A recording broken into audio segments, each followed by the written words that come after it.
बहुत समय पहले, जब इस ब्रह्मांड का कोई आरंभ और अंत नहीं था, तब केवल अनंत ऊर्जा का अस्तित्व था।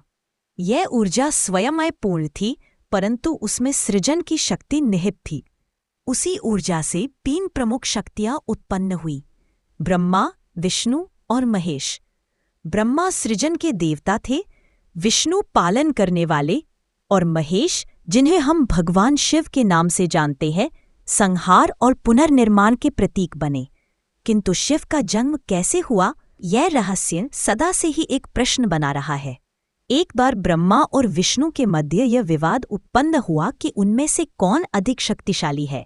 दोनों में वाद विवाद इतना बढ़ गया कि सृष्टि का संतुलन बिगड़ने लगा। तभी अचानक एक अनंत तेजस्वी ज्योति प्रकट हुई। यह प्रकाश इतना प्रचंड था कि ब्रह्मा और विष्णु दोनों उसकी सीमा समझने में असमर्थ हो गए। इस प्रकाश स्तंभ को देखकर ब्रह्मा ने हंस का रूप धारण कर इसके ऊपरी छोर को खोजने का प्रयास किया, और विष्णु ने वराह रूप लेकर इसकी जड़ को जानने का प्रयास किया। परंतु हजारों वर्षों तक खोजने के पश्चात वे इसकी सीमा ना पा सके और अंततः उन्होंने हार मान ली।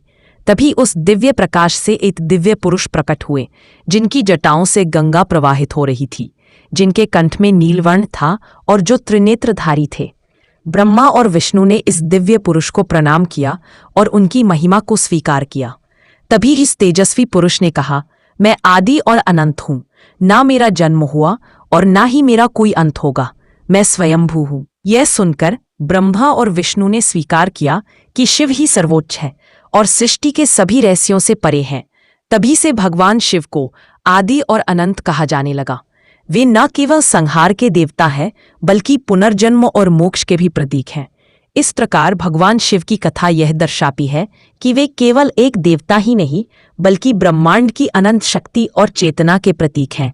वे समय से परे हैं और यही कारण है कि उन्हें स्वयंभू और महादेव कहा जाता है।